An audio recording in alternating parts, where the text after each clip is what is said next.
Good evening, everyone. It is 5:11 p.m. on Wednesday. I'm so glad it's Wednesday, aren't you? Hump day is over. Now it's downhill from here. And it's going to get better because the weekend's coming and it's almost 4th of July. Better or for worse. It all depends where you live and the people you're surrounded with, by, for, things like that. Anyway, I just uploaded a video about the bestest ever, the most bestest thing. More of an opinion piece than a rant, I hope. I hope that's how I come across. So this video is specifically about the Neumann NDH 20. We're going to start the listening process, the review process. I'm really excited. There are a couple of updates about the NDH 20 that I want to give you from my 24-hour experience, which is not a whole lot, obviously, but sufficient to try to explain how the last 24 hours have evolved between me and this pair of headphones. Number 2 update before we start. Well, that's not even a number 1 update. So first update before we actually start is that I'm already over Tidal. Here's why. I can't find a lot of the music that I need to do my test playlist, and it's irritating me. I can't find the tracks for Kodo, their entire playlist, their entire discography, all their songs. That's what I mean. Can't find their songs. Can't find. Get this. I cannot find the soundtrack for Interstellar because that soundtrack has Mountains by Hans Zimmer, which is the first song, not the number 1 song, but the first song on my test playlist on Spotify. I can't even find that. Why would I switch to Tidal? I don't know. I'm so over it already. It hasn't even been 24 hours on and I'm already over Tidal. And it's nonsense. If I can't find the music, what's the point? Done with that. Let's move on. So, what is this particular review about? So, typically what I do with my headphone reviews is I sit down and it's about an hour long and we go through all the various songs in my playlist and 6, 7, 8, and I keep going until I get tired, essentially.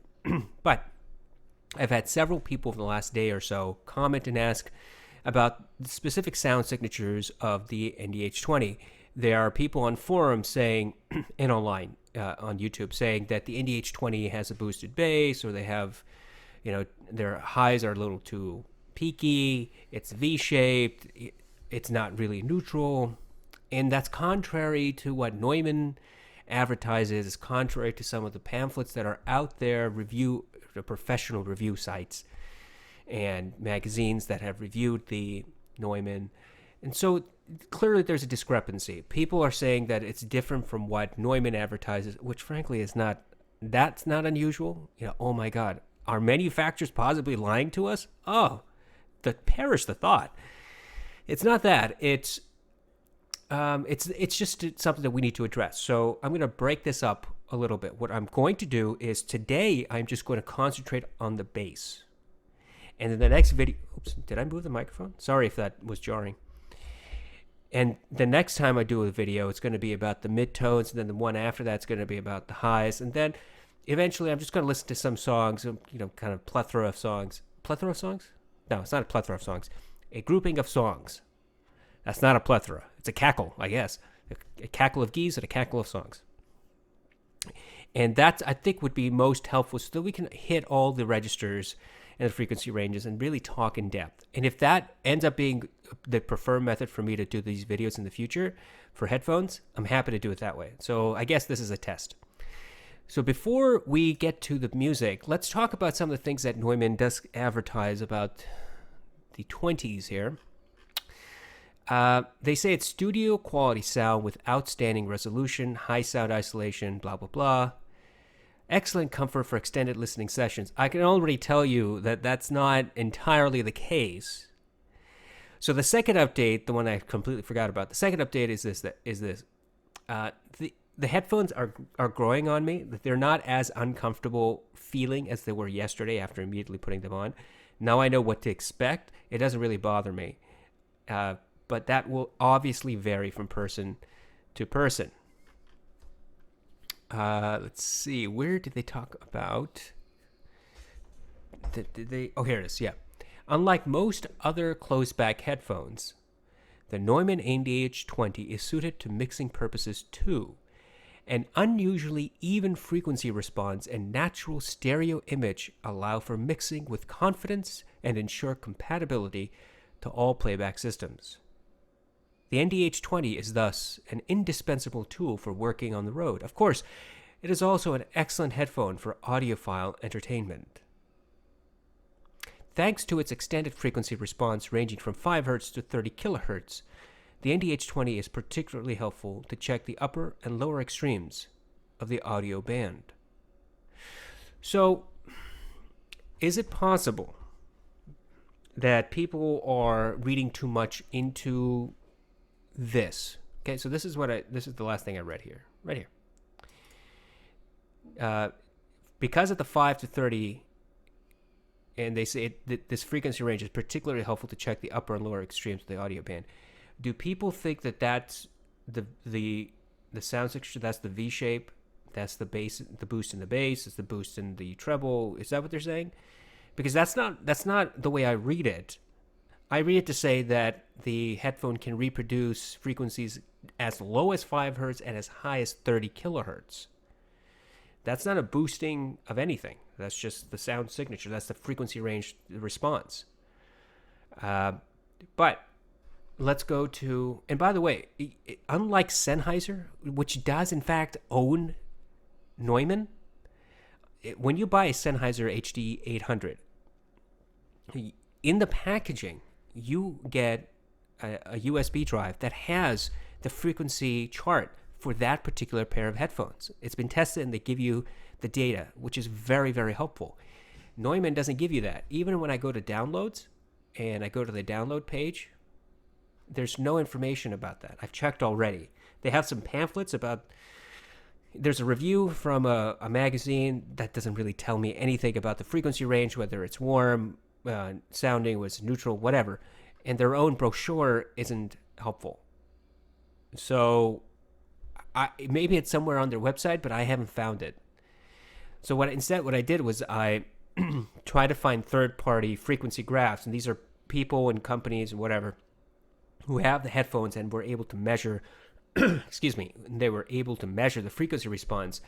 And let's see if they're even consistent with each other. So the first one is from Pro AV, right? This is what it is? AV Info. That's not it. Here we are. This is from SonarWorks. And they have their own frequency response. And if you can see this, let me zoom in. So this is the frequency response. Is it V-shaped? Yeah, I guess you could say that's V-shaped, sure. This is not a particularly insightful graph. There's not a whole lot here that gives you any information. There's not a particular detail, in my opinion. But I suppose you could say that this is V-shape, and you could say that the mids are somewhat recessed. If 0 obviously is neutral, and that's what we're aiming for, there's no neutrality. But that's true for every headphone. I have yet to see a frequency graph that is just a straight line, a linear line. I don't know of any headphone that measures that way. So this is one. Let's go to another one. This is from Superbest Audio Friends. And, I'm sorry. Let's see if I can zoom in on this as well. And when I zoom in, it gives me 2 views. That's good. So Superbest Audio Friends tends to have a very similar description to SonarWorks. So let me switch back to SonarWorks real quick. It's almost like they got the same graph. Could it be that they're using the same graph? Yeah. I don't know where they got this graph from. I don't know where SonarWorks got this graph from. Okay. Maybe it's the same graph. And then finally, I have one from Inner Fidelity, which we know is not. I'm going to just copy somebody else's graph. Where'd it go? Here we are. And this is a little different, right? This is definitely different from the other one that we saw, because it looks like Superbest is using the same, whoever posted that is using the same graph as SonarWorks. Looking at Inner Fidelity's measurement for the NDH20, wait, is this the NDH20? Well, it's under NDH20.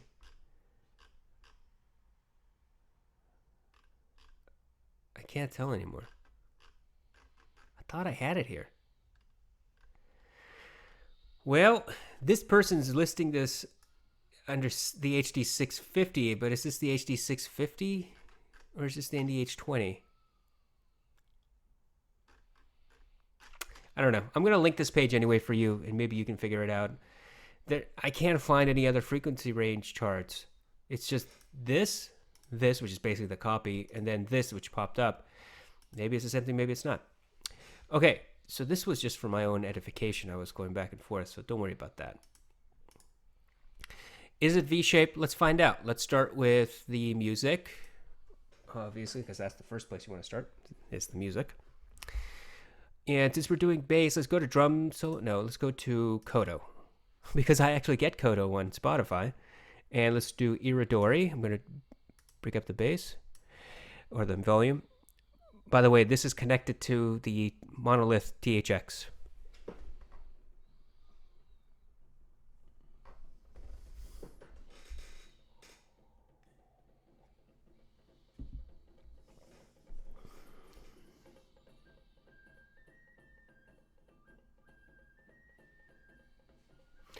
There's excellent separation of instruments.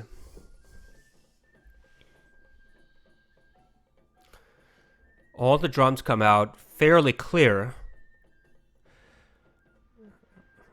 And there's not a visceral impact to the drums. They're a little, I'm not going to say muted.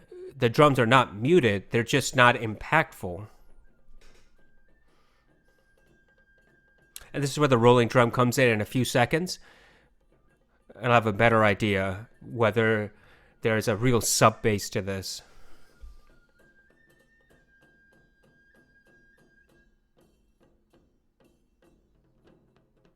Yeah.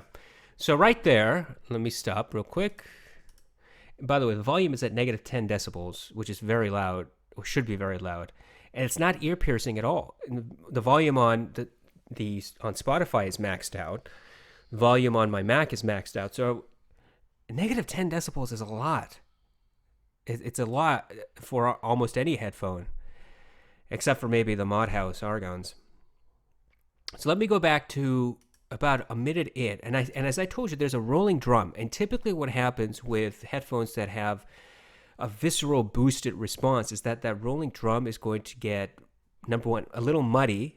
It's one or the two. Either it's going to get really muddy because they're trying to overemphasize that particular frequency of that rolling drum, or it's going to get really sharp and pinpoint, like the Odyssey XC. The Odyssey XC is, well, clearly that thing was designed for punching you in the head when a drummer is around, essentially. The Neumanns don't do that. So let's start back at 1 minute approximately, and I'll tell you exactly when that drum comes in so that you also can listen to that portion.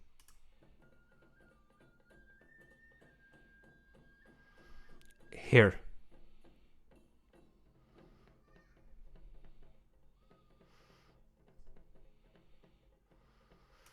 It's not ear piercing.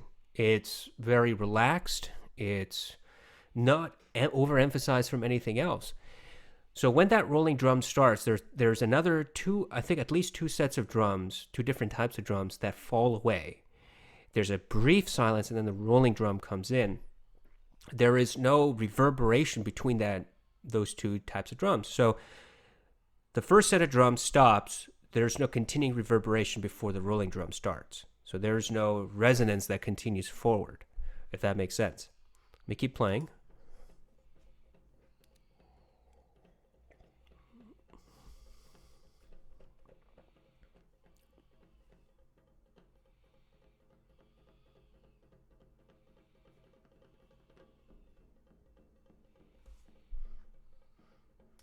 And right about here, 1 minute and 36 seconds or so, there's another drum that comes in. It's a much deeper type of sound. They're not interacting. They're the two different drums that are playing right at this particular instance are doing their own thing. Neither is really interacting with the other. I can clearly hear the separation of the instruments, and neither is overemphasized. in my opinion, I don't feel as if the song is getting muddy. I don't feel as if it's really all that impactful. It's just there. It's a very boring experience, to be honest. If I had my XCs on, I can tell you right now, I would be bobbing my head because it's a very enjoyable experience with the XCs because they kind of, like I said, punch you in the head when there's a drum around. The Atticus would do the same thing. If I had the Denon D2000s on, which are really, really bass tuned, the ear cuffs would be rumbling at this point. The insides of the ear cuffs would be shaking, especially at the volume I'm at. So when taken into context like that, I'm telling you, the Neumanns don't have that impact at all. Let's keep going.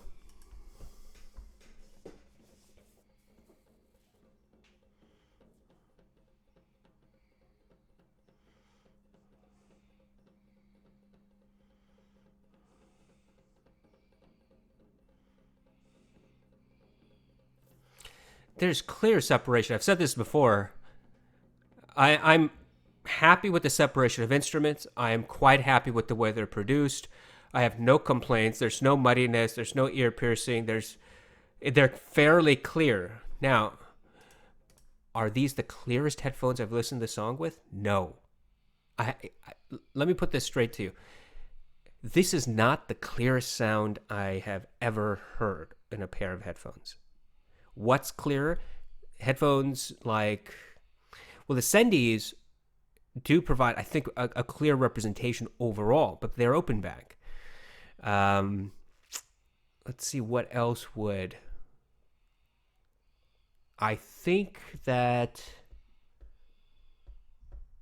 the Atticus probably has a noticeably clearer sound. The 800S definitely has a much more clear representation of the music here. And what else? The DT 1990s, in fact, also do.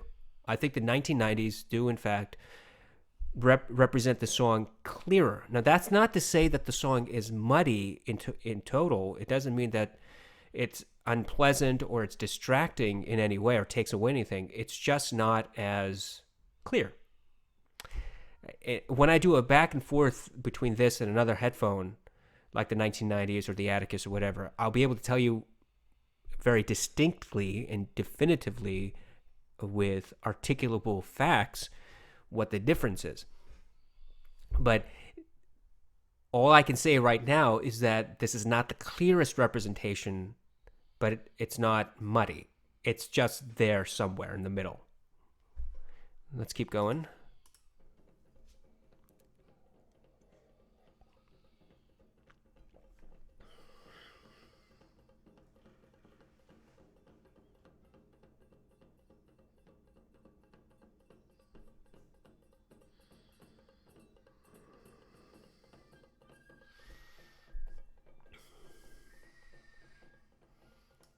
Okay. 2 minutes and 30 seconds in, there's nothing offensive about the song, as I've heard it through this headphone. Nothing stands out. There are flutes, and we're not talking about the higher frequency, but I might as well mention it now. The flutes are not ear piercing. The flutes do not become overemphasized. There's nothing here for me to complain about. If you just want to sit here and listen to neutral, I think this is neutral. Part of the problem is, what is neutral? How can we first define neutral? I have to have a control group, essentially. I have to have something that is, in fact, neutral. And looking at graphs is not helpful because I can look at a graph, but that doesn't mean I listen to the graph, right? I mean, a graph is only helpful to a certain extent. I need an actually absolutely neutral pair of headphones so that I can then compare other headphones to. But I don't know of any actually 100% neutral pair of headphones. They don't exist. It's not possible physically to create something like that. That's why we're always trying to achieve the best neutrality without taking away from the enjoyment of the music. Does that kind of make sense? So that's the real big problem. Like, how do I know what is in fact neutral? I can define it this way: nothing is emphasized. If I do a personal definition of neutral, that's what it would be. Nothing is emphasized. There's nothing offensive about lower, mid, or higher frequency. Everything is clear, comes across as it's presented to you. There's no muddiness, there's no graininess, there's no harshness in any of the frequencies. That's, I guess, neutral. But that's not everybody's definition. Let's go to test playlist because I have drum solo by Jack Bruce, Simon Phillips in the Lost Tracks, the 50th birthday anniversary thingy. We're going to play this. Here we go.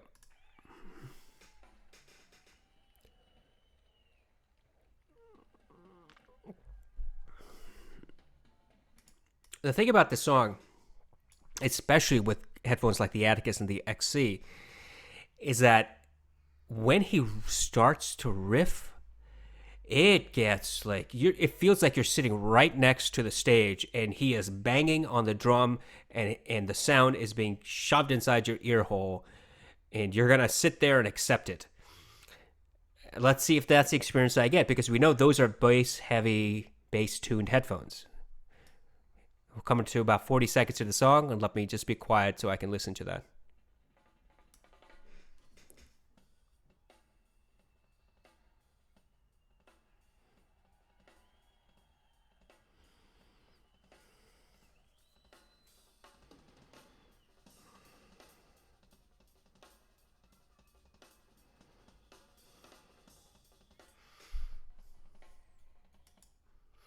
No.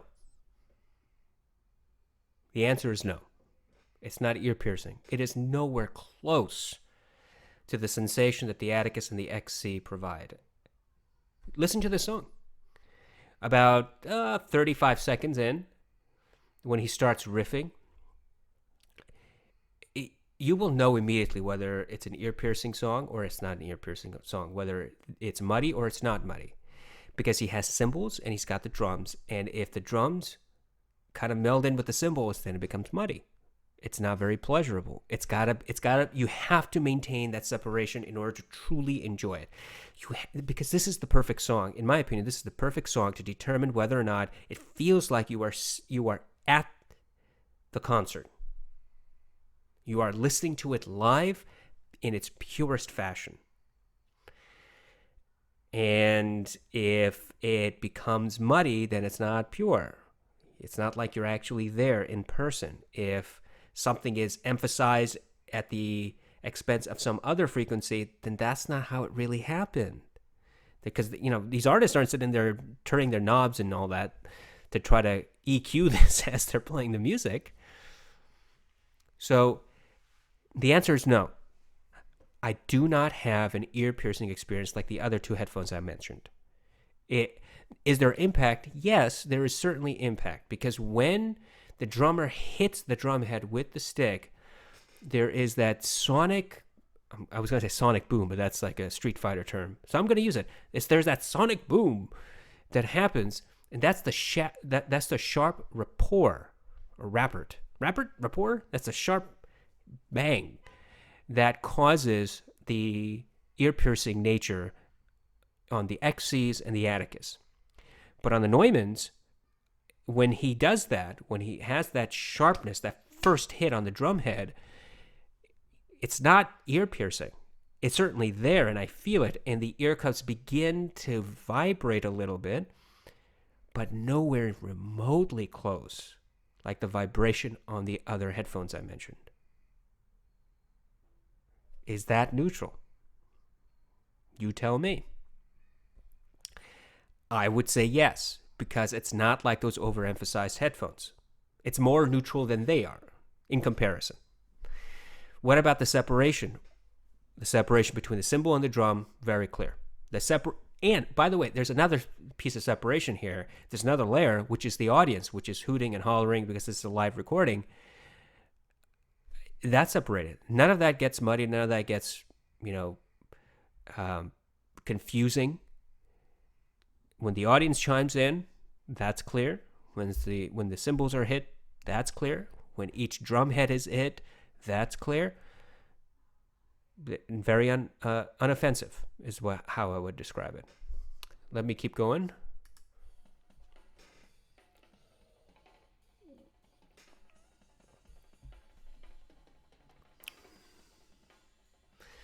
Ear cups are not vibrating now.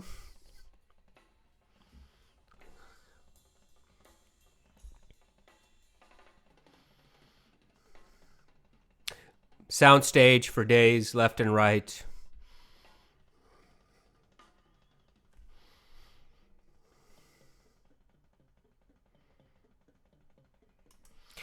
I could listen to this pair of headphones all day without fatigue. I could not do that with this song on the XCs or the Atticus because of how in your face those headphones make the sound. But the Neumanns, okay. If you need me to sit here and listen to the song for the next 45 minutes over and over again, I'll get bored, but that's fine. I can sit here and listen to it. My ears will get hot from the ear pads before my brain starts hurting from the music. That's how I feel. Very unoffensive, yet again. Let's try Angel, because we know that has a ton of manufactured bass.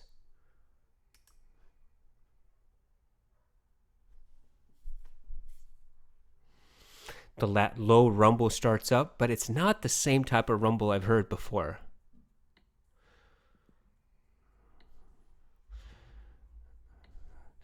The rumble... God, let me go back.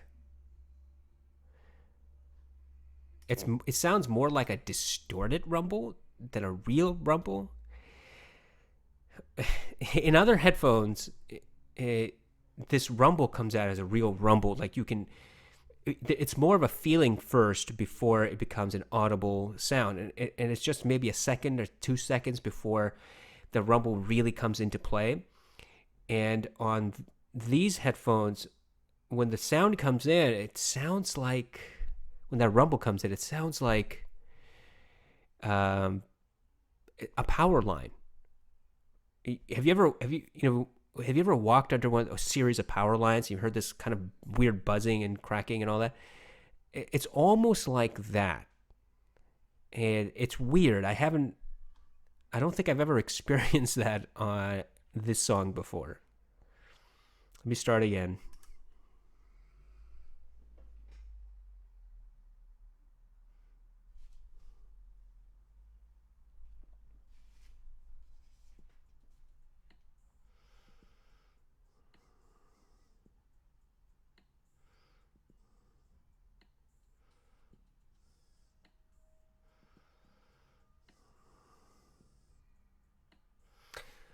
Very clean separation of all the bass elements, and there are layers. There's that low rumble in the bottom.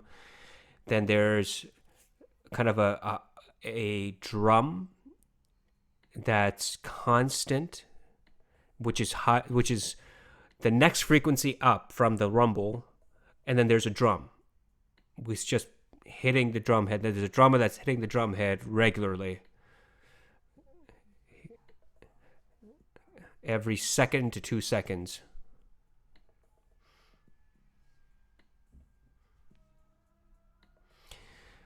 Ear cups are not vibrating. Now that the vocal has come in, no muddiness, nothing peaky.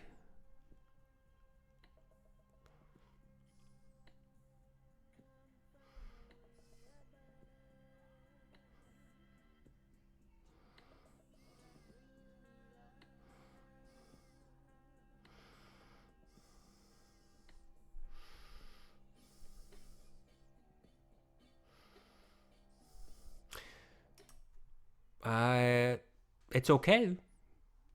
There's nothing impressive. It's fairly boring, to be honest. I've heard this song on other headphones, and I've hated it on some headphones, and I've loved it on other headphones. On these, I neither hate it nor love it. It's okay. If I had to sit here and just kind of listen to the music, I would, but I wouldn't be dancing. I wouldn't be bobbing my head, which I'm not, by the way. I don't feel anything from this song. All very subjective, I know. Let me get more concrete. So when we go back to about 1 minute and 30 seconds, let me start there and I'll tell you exactly what I hear. Vocal, oops, sorry. The vocal is going. And then there's that electric guitar, and then another drum comes in. Everything is well separated. When the drum is hitting, it's not sharp. It's not muted. It does feel like, here's how I would explain it. It feels like you have loudspeakers at a venue, and you happen to be, what's a good distance? You happen to be 20 feet away from the loudspeakers. That's how it sounds. But part of the problem is that may sound like it sounds really bad because it's coming from loudspeakers. It's not really what I mean, because the song is so heavily produced with all sort of computerized electronic mumbo jumbo. So it's not a negative. It's just how it's being presented. It sounds like it's coming from a loudspeaker. And that's how these headphones present it. It sounds like it's coming from a loudspeaker. It doesn't feel as if I'm standing next to a stage. It doesn't feel like I'm standing at the back of the room. It doesn't feel like I'm at the corner and I'm surrounded by all sorts of things that are going to, make that sound bounce all which ways and except into my ears. It's not that. It's just, it's there. I hear it. I don't feel it. Maybe that's the way to explain it. I hear it and I don't feel it. The rumble is a good example. The rumble, I didn't feel it. I heard it and it sounded a little weird because it sounded a little electrical, but then everything kind of mellowed out. Everything is fine after about 4 seconds into the song. Nothing offensive at that point. Let's try, what's another bassy song we could do? We could do Take 5 by the Dave Brubeck Quartet.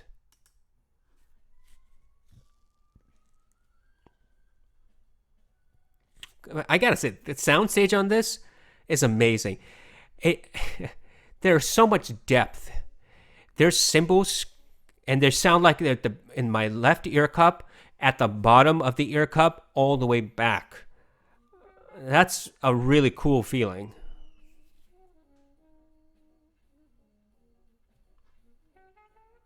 So when this wind instrument comes in, and I said that it was like a trumpet, it's not a trumpet. And I said it was a flute, and it's not a flute. I don't know what this is.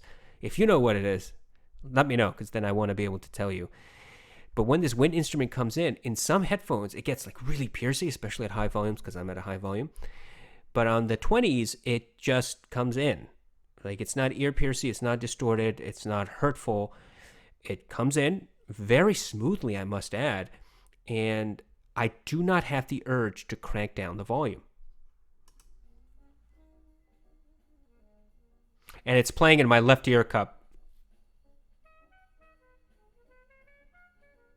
Now when he hits the higher portion of his instrument, right about 36 seconds in, it becomes nearly ear-piercing. It becomes nearly unmanageable, but it's still comfortable.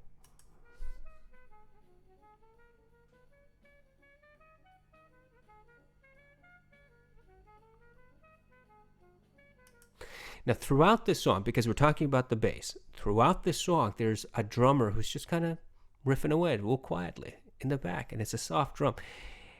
If this was overemphasized, if that frequency was overemphasized, then my suspicion is that the drum would be overwhelming the other components of this song.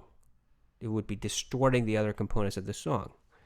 And it's not, because it's it's smooth and it's so quiet that you have to sit here and concentrate, like, where is that drum? And when I thought about it, it's like, oh yeah, there it is. It's all the way in the back somewhere, and this wind instrument is center stage right now because it's the wind instrument's turn, but the drum is still there. Now I see it. And on the left ear cup, the piano's playing a little bit more loudly than the drum is.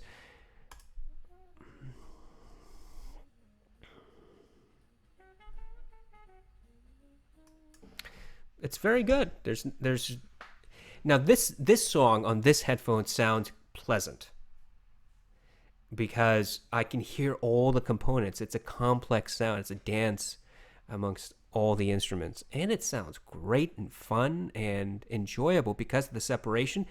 And the headphone, in my opinion, allows the instruments to do their job. It doesn't interfere. It doesn't come in and say, you know what, the bass needs to be elevated a little bit, and that's what I'm going to do, because then that would distort the piano. It would distort the wind instrument. It would throw things off, and I don't get that sensation. Everything just comes out nice. How about another? We are 36 minutes in. What is this? Black, black, black. Drum. Ah. Now this is worth listening to. So this song immediately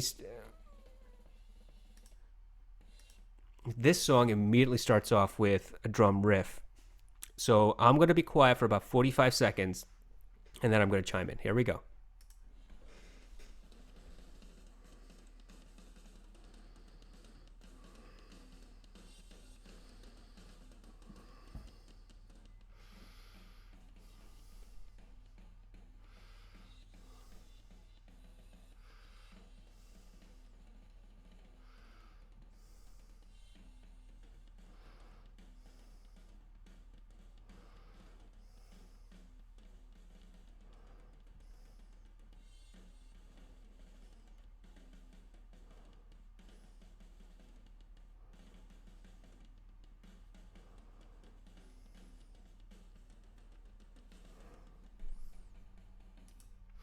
Much like the drum solo on my test playlist, this is very similar in nature.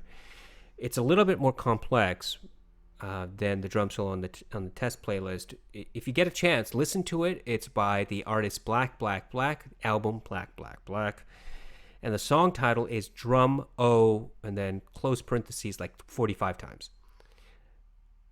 Listen to it, and you will find out that there's a lot there for distortion to be had because there's so much drumming going on at such a fast pace that if a headphone was tuned to elevate the drum, it would get distorted. It has to, because of the complexity of the drum, the complexity of the frequency.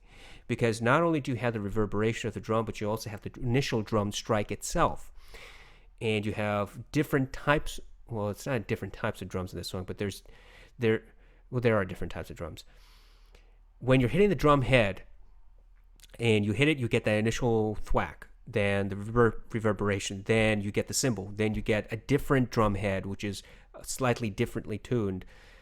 There are people on this channel or subscribers who probably know a hell of a lot more about drums than I do.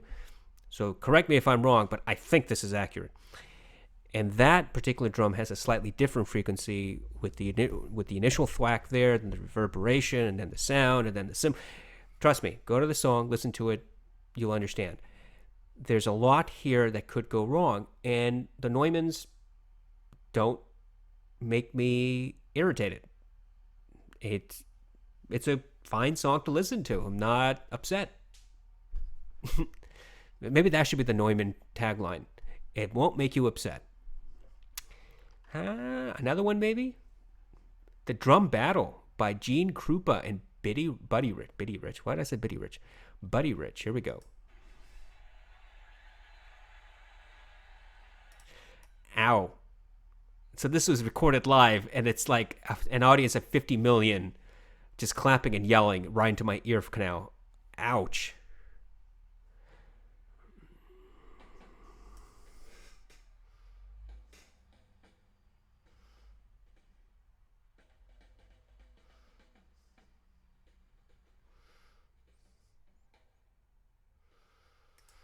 Not so good. So here's the thing. It's not so good because it's live recorded and it looks like it's from the 60s or 70s.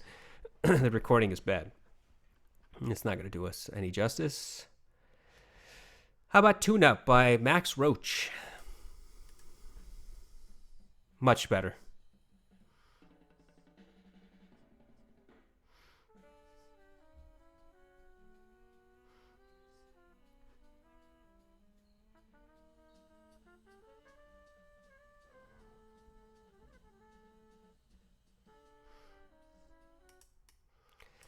Wind instrument is on the right ear cup. The drum is softly playing on the left ear cup.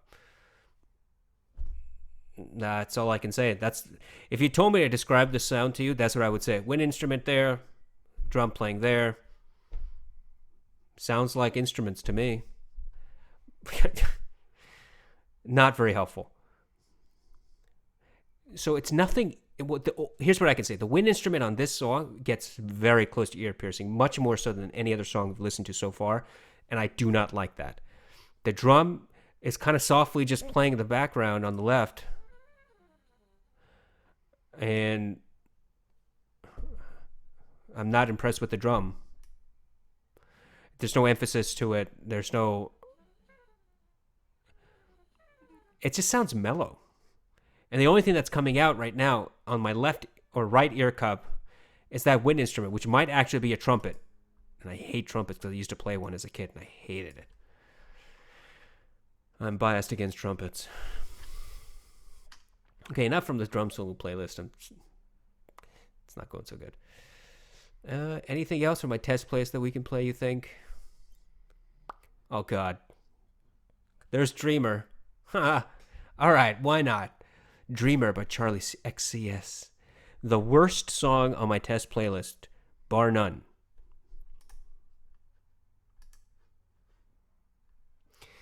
Once again, just as with Angel, there's a lot of electronic mumbo jumbo and bass emphasis to this song. Let's see how these headphones handle it.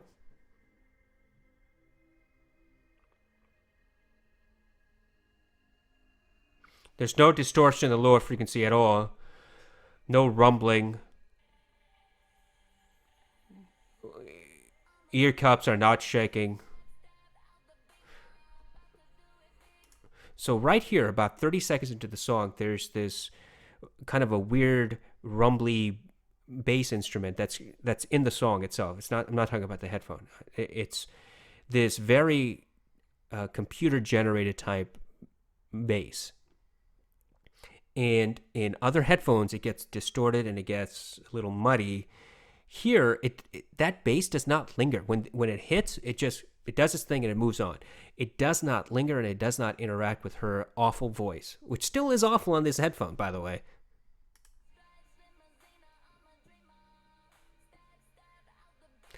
Clear definition, clear distinction between her awful vocals and the other instruments.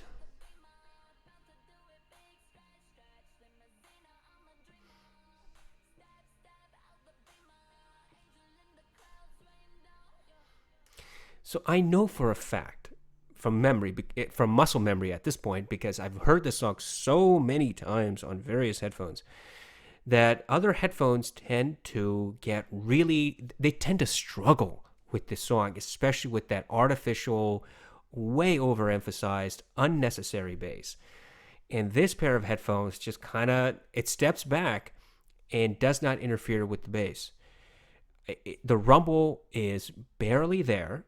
It comes in and it goes away. And that's what it does in the song. It comes in, goes away, comes in, goes away, comes in, goes away. And she keeps singing, unfortunately, but she keeps singing, and I can actually hear her, for better or worse. With other headphones, I have struggled to hear her and her lyrics. With this headphone, I can actually tell you what she's saying. She's a dreamer, and that's what she's repeating. God, that's what was missing from this song. Now my eyes have been opened. I can hear her.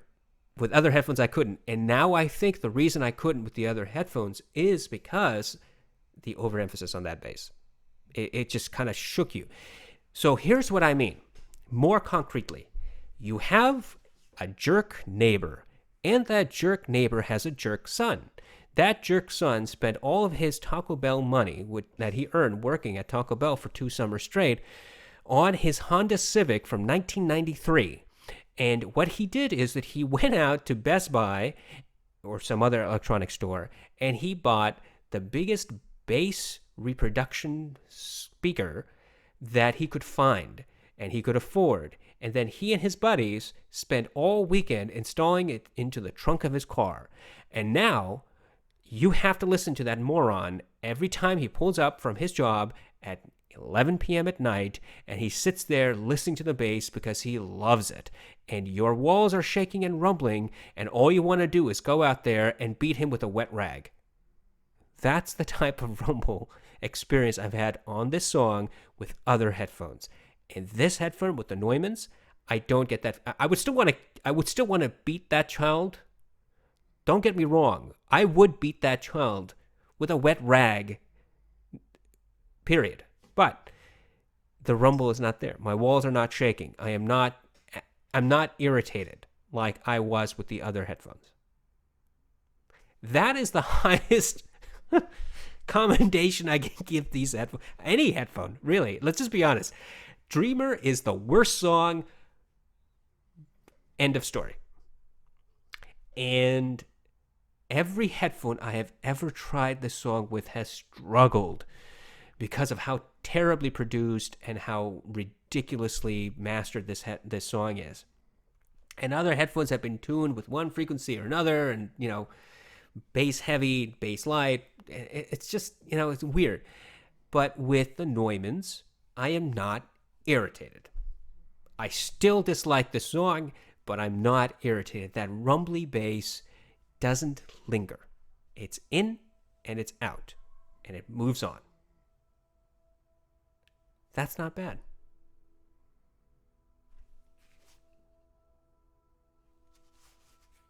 Right?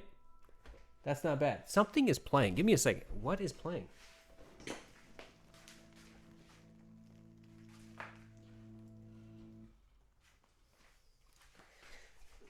So for some reason, SIRI decided to play something. I don't think I asked for it. I had to go turn her off. Yeah. So that's the biggest commendation I can give these headphones. Any headphone, really. If it does smoothly well with Dreamer, then there's something quite redeemable about that headphone. There you go. I thought that this was going to be a shorter video because I was just concentrating on the bass frequency, but here, alas, almost an hour in, clearly that failed. I hope this is of some help. Now, the answer to the question, is this a bass-emphasized headphone? My answer to you is no, not to my experience, not with all the headphones that I have specifically for bass. I will name you the headphones that I have that are bassy headphones. Ready? Here we go. The LCD XC, the Atticus, the EMU, the Teak, the Denon D2000, the D5200, the D9200, the THX, TH900, not THX, no, I'm sorry, the Fostex TH900 Mark II in the blue sapphire, by the way, which means that it's slightly more tuned for bassy. I have, what's another bassy headphone? I have the Argons, one more triple drivers. What's another pair of really bassy headphones that I got? I've got the Vibros from ZMF. And I have the TH600, which are also a little bass heavy, I would say. Yeah, there you go. There might be something else around here somewhere, but those are really bassy headphones. Those are headphones that enjoy bass. And so when I tell you that these headphones, the Neumanns, are not bass-heavy headphones, hopefully you have an idea of where I'm coming from. They do not overemphasize. Now, is it possible that these headphones are not fully naturally reproducing a bass frequency? Of course, that's entirely possible, and that's probably what's going on, because it is not possible to get a fully neutral headphone. It is physically, scientifically, realistically impossible to do that. Unless you want to somehow tune the headphone to be entirely boring, then what's the point of even getting the headphone? Right? Now, I want to read something before we close here. Where are we? Here we are. From SonarWorks, right after the graph that they did, this is what the person says. I own a pair of Neumann KH310 monitors, so I was a bit biased to what their headphones would sound like. Neutral even boringly so, with scary good resolution, but reveals itself once your ears get accustomed, was my expectation. Once I tried the NDH 20, I was surprised. Bottomless low-end extension with some belly and no trace of the usual pro-hyped highs. The measurements partially confirmed with my impressions. Highs are accentuated, but not Mount Bare. I don't know what that means. The bass emphasis on the Neumann NDH 20, while fun to listen to, will force your hand to do thin-sounding mixes. Upper mids are scooped, which usually robs distorted e-guitars of their bite, again biasing the engineer or guitarist to add too much crunch. Low THD throughout the frequency range means the NDH 20 has terrific resolution, but bass boost muddies up the mids a bit. Overall, the signature is a bit too fun to be used for mixing without reservations or calibration. Okay. That was this person's experience. So this is where one of my subscribers got that whole scooped mids thing. Mids are scooped. We'll get to the mids when we get to the mids. I'm not going to discuss that now. The bass emphasis, while fun to listen to, will force your hand to do thin-sounding mixes. What does that mean?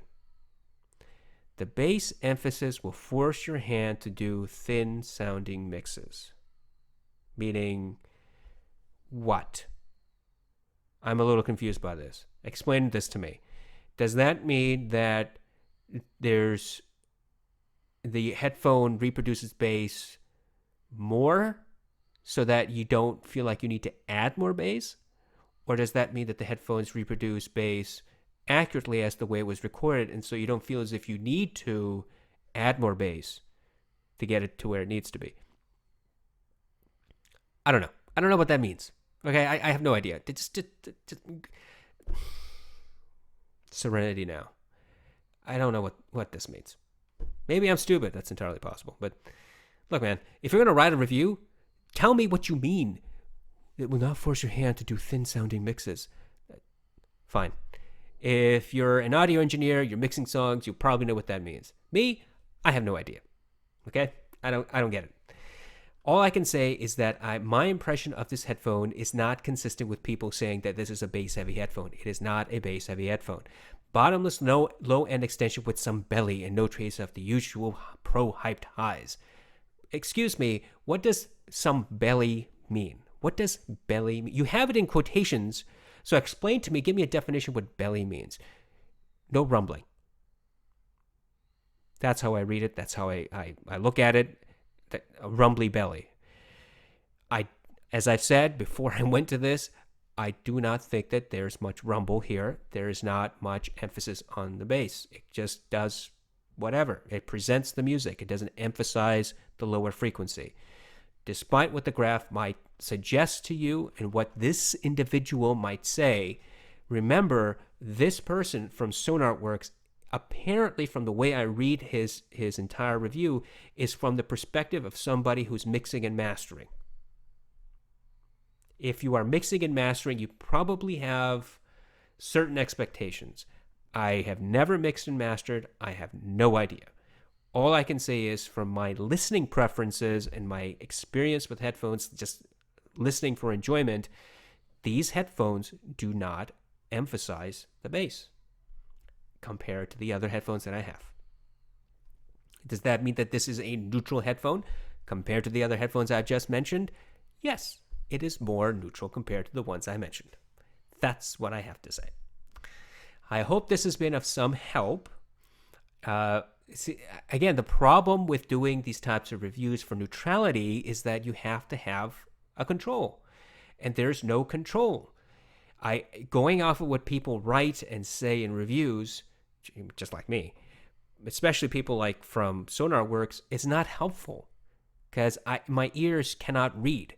I don't know what neutral sounds like, so I'm comparing to other headphones that I have listened to and telling you whether it sounds like those headphones or doesn't sound like those headphones. And if it doesn't sound like a bassy headphone that I have, then it's more neutral because I know those are bass-emphasized headphones. That's how I can tell you if it's a more neutral headphone or not. If there was another headphone out there that was the epitome of neutrality, tell me. It doesn't mean I'll buy it, but tell me. Then that would be the standard go-to. But as it goes, the NDH 20s, from my test right now, from my listening, it doesn't overemphasize. It sounds fairly good and boring. In fact, listening to songs, except for that one song I mentioned, is not particularly fun. It's not bad. It's just, it's okay. I'm listening to a song. That's good. That's nice. And if that's the experience you want to have for whatever reason you want to buy these headphones, then that's probably what you're going to get. At least that's what I experience here. Have a wonderful night. Thank you so much for sticking it there. Sticking it there? Oh my God. That's not what I meant. Thank you so much for sticking in there with me. It's getting long. 6 o'clock already. Thank you so much for hanging out and listening and participating and being my subscribers and following and all that stuff. You are all very fantastic. Have a wonderful one. I am losing my ability to speak. I almost said I'm losing my ability to speech. That's how bad it is. It's 6 o'clock. It's time to stop. Thank you once again. I am nothing without you. Perhaps we can continue a conversation about this. Please leave a comment. Let me know if there's something specific you want me to test with the NDH20, and if I can, I certainly will do that. And until the next time we'll talk about the mids. Have a wonderful night. And by the way, I'll leave links to this stuff on the description page or description down below on this video. Have a good night.